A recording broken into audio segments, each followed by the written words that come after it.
Welcome to the channel.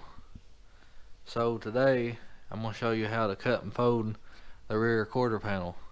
Now if you have a 97 up Cherokee, you're most likely going to have this bracket here, and you're going to need to remove that. So once you cut that off, you're going to come up in here right behind the bumper, and you need to cut this line out.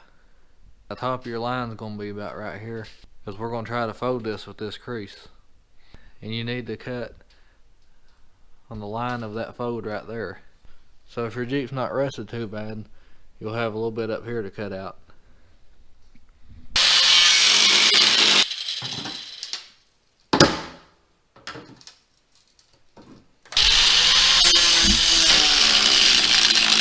Now once you get the square cut out, you go ahead and remove it.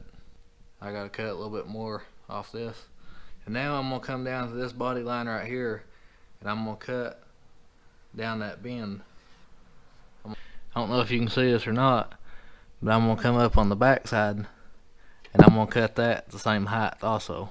That way when I come in here to fold this piece, there'll be enough room. It won't hit. So basically, cut a square out right here. Make sure you go in between this fold line, and most people usually fold this at this crease, but there's several different ways to do it. This is just the way I'm going to try. Okay, now we're going to cut this line right here, then I'll be able to get in here to cut the rest of the square out. As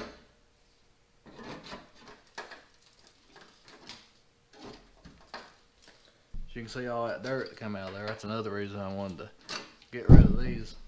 So this piece right here behind this is what I was talking about. Need to cut this at the same height. Okay, after you cut the back side, it should look like this. Now I'm going to go ahead and cut the rest of this out.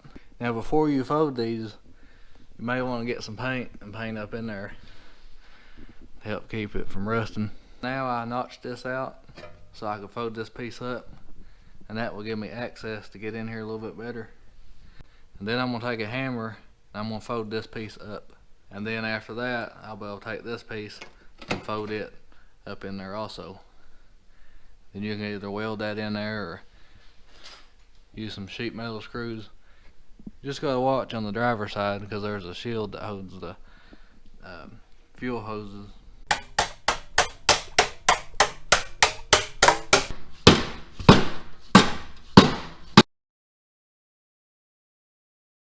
But there's different ways of doing it. This is kind of my method. I've watched a few videos on YouTube. You can check out Bleepin' Jeep. There's a few more good ones. Be careful when you do the driver's side because of the fuel tank hoses. And I got to figure out something to do with this panel here. Probably just bend these out a little bit so they'll sit up here flush and out of the way. So now I can go ahead and paint the rest of these quarter panels. Hope this video helped. Thanks for watching. Please like and subscribe for more.